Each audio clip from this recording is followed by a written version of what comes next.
Hello everyone, आज हम पढ़ने वाले हैं सागर जिला। देखो, अपनी जिलेवार सीरीज में हमने जबलपुर संभाग को पूरी तरीके से कंप्लीट कर लिया है और हम अब सागर संभाग पढ़ रहे हैं। सागर संभाग में भी हमने निवाड़ी पढ़ लिया, छतरपुर पढ़ लिया, टीकमगढ़ पढ़ लिया। आज सागर जिले को देखेंगे और हम लोग कर रहे हैं 120 दिन के सुपर चैलेंज को। अगर आप मध्य प्रदेश पुलिस की तैयारी कर रहे हो, एसआई की तैयारी कर रहे हो, एमपीपीएससी की तैयारी कर रहे हो, तो भैया यहाँ जुड़ जाओ। तुमको 10 से 15 मिनट में जितने भी सवाल बनेंगे जिले के, मैं करवा दूंगा। यार यूट्यूब पे जाकर देखो यार, 2-2 घंटे की क्लास मिलेगी जिसमें इतनी ज्यादा बकवास है कि कुछ आपके पल्ले नहीं पड़ेगा, या फिर 5 मिनट की क्लास मिलेगी जो आपके किसी काम की नहीं है। मैं 10 से 15 मिनट की क्लास में सारे पॉइंट कवर करवा दूंगा। लास्ट में देखो भैया 20 क्वेश्चन भी हैं और फिर आपको पीडीएफ भी दूंगा और जाके एप्लीकेशन पर टेस्ट लगाओ, तुम्हारी शानदार तैयारी होगी। चलो पढ़ते हैं। सबसे पहले पढ़ते हैं कि भाई सागर जिले का नाम कैसे पड़ा। तो सागर जिले में एक झील है जिसका नाम है लाखा बंजारा झील। भाई लाखा बंजारा जो झील है ना, वो सागर की तरह दिखती है, सागर यानी समुद्र की तरह दिखती है। इसी झील की वजह से इस जिले का नाम सागर पड़ गया। अब सागर की जो स्थापना है 1660 में उड़ान शाह ने की थी, लेकिन प्रशासनिक रूप से सागर का जो गठन है 1 नवंबर 1956 को हुआ था। सागर जिला भाई सागर संभाग में ही आता है, यानी ये संभागीय जिला है।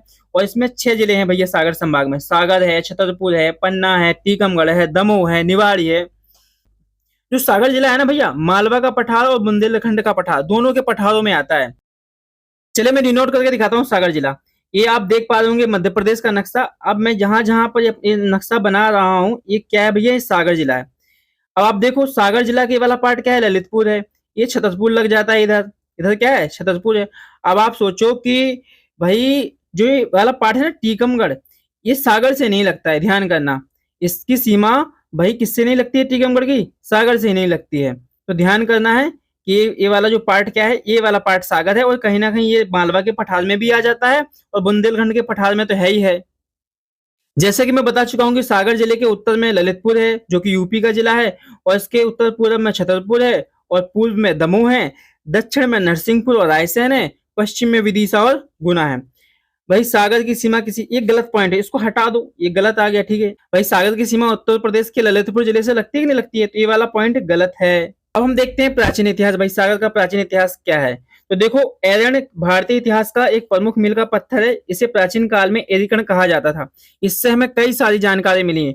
जो एरण अभिलेख है ना भैया, इस सागर जिले में है और इससे हमें कई साक्ष्य मिले, कई चीजें इंपॉर्टेंट पता चली है। जैसे सबसे पहले पता चला हमें सती प्रथा का प्रथम साक्ष्य 1510 ईस्वी का गुप्तकालीन अभिलेख भैया यहीं से मिला है। हमें पता चला पहली बार कि प्राचीन काल में सबसे पहले जो सती के साक्ष्य हैं वो हमें एरन अभिलेख में मिले हैं। और ये एरन अभिलेख कहाँ मिला है, सागर में मिला है। शासक कौन थे उस समय भैया, गुप्त सम्राट भानुगुप्त थे। और कहा जाता है कि ह्यूणों के विरुद्ध युद्ध में सेनापति गोपराज की वीरगति के बाद उनकी पत्नी सती हो गई थी। यानी जब भैया गुप्त काल में हूणों का आक्रमण हुआ था, है ना, गुप्त काल में हूणों का आक्रमण हुआ था, तो जो गुप्त साम्राज्य के सेनापति थे जिनका नाम था गोपराज, उन, है ना, वो क्या हो गए, युद्ध में वीरगति को प्राप्त हो गए। तो उनकी पत्नी ने फिर क्या कर लिया, सती कर लिया। तो इस तरीके के साक्ष्य हमें कहां से मिलते हैं, एरन अभिलेख में मिलते हैं। इसके अलावा तांबे के प्राचीन सिक्के, भगवान विष्णु के वराह अवतार की विशाल मूर्ति, यह भी गुप्तकालीन मंदिर, ये सब हमें कहां से मिल जाते हैं, इनकी जानकारी हमें एरन अभिलेख से लगती है।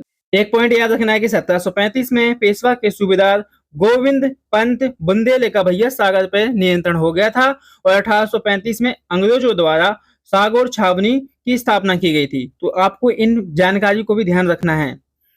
अब देखो 1857 की क्रांति में भैया सागर का बड़ा नाम सुनने को मिलता है। तो एक, तो सबसे पहले जो फेमस क्रांतिकारी नायक है उनके नाम देख लेते हैं। तो सबसे पहले आपको नाम याद रखना है शेख रमजान का।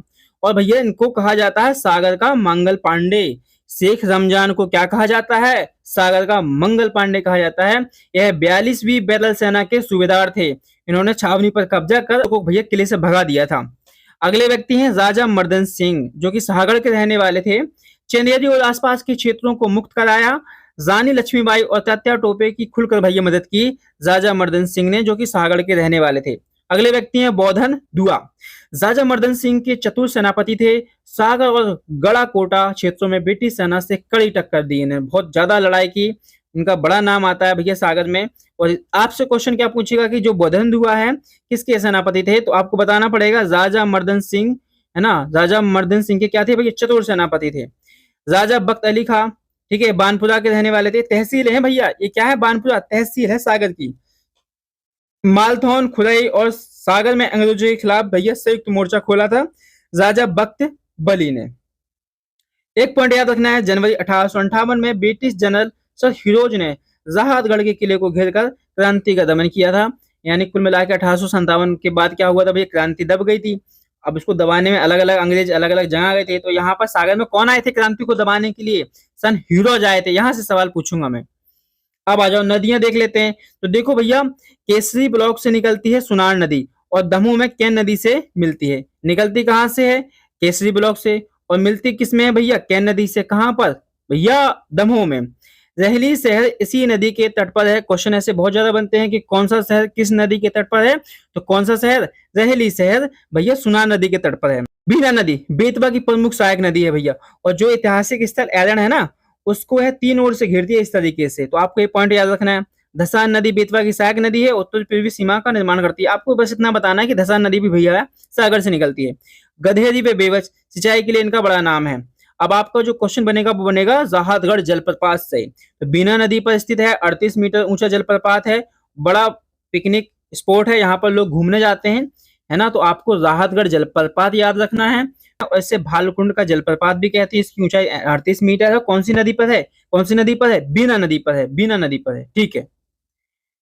अब आ जाते हैं भैया, एक जो सबसे ज्यादा फेमस क्वेश्चन बनता है हर बार मध्य प्रदेश की किसी भी वैकेंसी में, कि बताओ मध्य प्रदेश का सबसे बड़ा वन्य जीव अभ्यारण्य कौन सा है? तो वो है नौरादेही वन्य जीव अभ्यारण्य। को इसका क्षेत्रफल भी याद होना चाहिए, 1197 वर्ग किलोमीटर। इस सवाल का जवाब दो कमेंट में कि बताओ देश का, अपने भारत का सबसे बड़ा वन्य जीव अभ्यारण्य कौन सा, बताओ मुझे।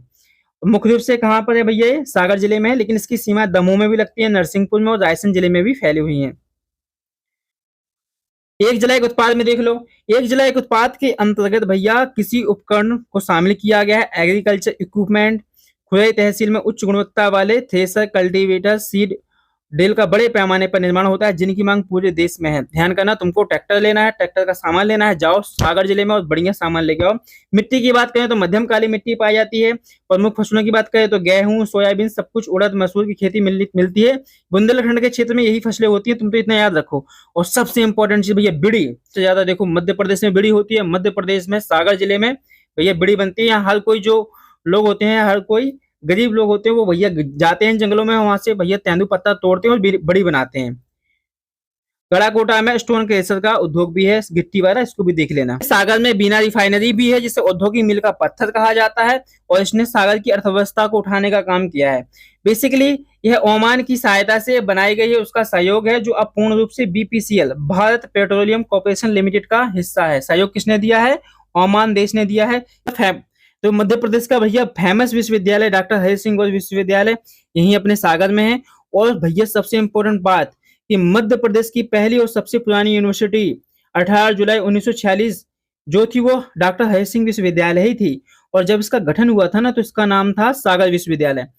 और यह किसी व्यक्ति की निजी कमाई द्वारा बनाया गया भैया विश्वविद्यालय है। बनाया किसने था? डॉक्टर हरि सिंह गौर जी ने 20 लाख रुपए दिए थे, और 20 लाख रुपए से उन्होंने खुद एक विश्वविद्यालय खोला था।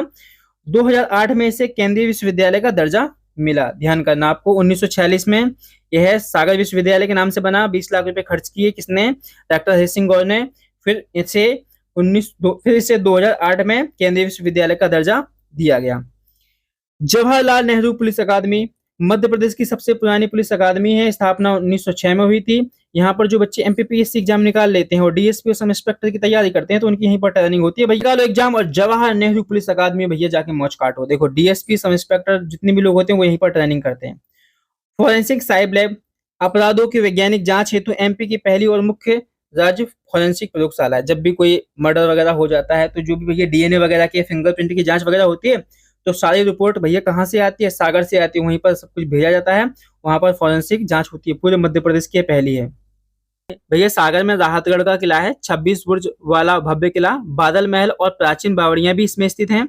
1857 में सर हिरोज ने इसी किले की घेराबंदी कर विद्रोहियों का दमन किया था। मतलब इस किले को चारों ओर से घेर लिया था, और जितने भी विद्रोही थे जो कि हमारे लिए क्या थे भैया, क्रांतिकारी, उनको कैद कर लिया था। राहतगढ़ का किला ध्यान रखने के बाद अगला किला याद रखना है, गड़ाकोटा का किला। सुनार और गधेरी नदियों के संगम पर स्थित यह अभेद किला है, और गोंड और बुंदेला शासकों द्वारा निर्मित है। 1857 में बौद्धन दुआ यहाँ का मुख्य कर्म क्षेत्र था। 1857 में बौद्धन ने यहीं पर रह के भैया घटनाओं को अंजाम दिया। अगला है सागर का किला। शहर के केंद्र में 1660 में उड़ान शाह द्वारा निर्मित है सागर का किला। वर्तमान में इस किले में ही जवाहर नेहरू पुलिस अकादमी संचालित हो रही है। खिमलासा का किला खुरई ब्लॉक में स्थित है, पत्थरों की ऊंची दीवारों पर सुरक्षित है। यहाँ चंदेल कालीन अवशेष, ऐतिहासिक दरगाह और सुंदर शीश महल के भग्नावशेष मौजूद हैं। तो ध्यान करना है आपको, 4 किले याद रखने हैं, राहतगढ़ का किला, गड़ाकोटा का किला, सागर का किला और खिमलासा का किला। धमौनी का उर्स बहुत ज्यादा पेपर में पूछा गया है। ऐतिहासिक स्थल धमौनी में प्रसिद्ध सूफी संत मस्तान सावली, ये नाम याद रखना, मस्तान सावली की मजार है और प्रतिवर्ष यहाँ पर मेला लगता है। ठीक है, मतलब हिंदू मुस्लिम दोनों यहाँ के भैया मेले का मौज उठाते हैं, बढ़िया है। यानी कह सकते हैं कि ये हिंदू मुस्लिम की एकता का प्रतीक माना जाता है धामोनी उर्स। रहेली का सूर्य मंदिर सुनार नदी के तट पर स्थित है, इसे विक्टोरिया का सूर्य मंदिर भी कहते हैं। बुंदेलखंड का कोणार्क भी कहते हैं। क्वेश्चन बनेगा कि बुंदेलखंड का कोणार्क किसे कहते हैं, उड़ीसा में ना कोणार्क मंदिर, तो उसे कहते हैं रहेली का सूर्य मंदिर। गड़ाकोटा का रहस्य मेला, तो देखो राजा मर्दन सिंह द्वारा यहाँ पर मेला शुरू किया गया था। डेट इतना याद मत रखो तुम। और मकर संक्रांति यानी बुड़की के टाइम यहाँ मेला शुरू होता है। यहाँ पशु वगैरह भी बेचे जाते हैं। मंगलाकारी जैन तीर्थ, देखो हर जगह पूछे जाते हैं कि कौन सा जैन तीर्थ स्थल कहाँ पर है। ठीक है, तो यहाँ पर मंगलागिरी जैन तीर्थ है, सागर जिले के समीप स्थित है ना। तो आपको इतना याद रखना है कि भैया कि अपने सागर में कौन सा जैन तीर्थ स्थित है, मंगलगिरी। अब मुझे बताओ कमेंट में कि निवाड़ी में, अब मुझे कमेंट में बताओ कि टीकमगढ़ में कौन सा जैन तीर्थ स्थल है। और सिर्फ देखो जितने भी जैन तीर्थ स्थल होते हैं उनके साथ गिरी लगता है, क्या लगता है, गिरी लगता है। राहतगढ़ का मेला भी याद रखना। अब कुछ इसके जनसंख्या वाले आंकड़े देख लो। देखो यहाँ की साक्षरता 76.46% है और जो कि बहुत अच्छी मानी जाती है। बाकी इतना याद रखो, देखो पुरुष साक्षरता में भैया अपने सागर का भी महत्वपूर्ण नाम आता है, बाकी इतना ज्यादा इंपॉर्टेंट नहीं है। चर्चित व्यक्ति देख लेते हैं। तो भैया देखो अपने सागर जिले में आचार्य रजनीश ओशो का बड़ा नाम फेमस है। ओशो कहते हैं, आपने सुना होगा यार, मतलब इंस्टाग्राम पे ओशो का बड़ा ही नाम चलता है यार। तुम मतलब अगर तुमने सच में ओशो को नहीं सुना है तो तुम भैया मतलब बाहर हो भी, तुम किसी काम के नहीं हो। महान दार्शनिक हैं, उन्होंने भैया बीए जो अपनी शिक्षा है ना सागर के विश्वविद्यालय से की थी, उसी विश्वविद्यालय से, डॉक्टर हरि सिंह गौर विश्वविद्यालय से। लोक कवि ईशुरी बुंदेली फागों के जनक हैं, सागर अंचल की कर्म भूमि है। तो लोक कवि ईशुरी का भी नाम याद रखना है। गोविंद रजक पद्मश्री प्राप्तकर्ता पारंपरिक सिलाई शिल्पकार भी हैं। तो आपको आचार्य रजनीश का, ईशुरी का और गोविंद रजक का नाम भी याद रखना है। कहा जाता है कि जो सागर जिला है वो सागर जिला भैया मध्य प्रदेश का क्या है, केंद्र बिंदु है। और सागर में भी कौन सा, करौंदी। ठीक है, मध्य प्रदेश की पहली यूनिवर्सिटी डॉक्टर हरि सिंह विश्वविद्यालय 1946। और भैया जो बीना रिफाइनरी है वो कहाँ पर है, अपने सागर में है। किसके सहयोग से, ओमान के सहयोग से। सती प्रथा का साक्ष्य भी कहाँ से मिलता है, अपने भैया एर्न अभिलेख से मिलता है। भानुगुप्त है ना, भानुगुप्त शासक थे। एमपी का सबसे बड़ा अभ्यारण्य भैया नौरादेही अभ्यारण्य चीता प्रोजेक्ट में शामिल किया गया। तो इतनी चीजें आपको ध्यान रखने हैं। अब आ जाओ सवालों पर ताबड़तोड़ तोड़ते चलते हैं। सागर जिले का नामकरण किस झील से हुआ है भैया, ये हुआ है लाखा बंजारा झील।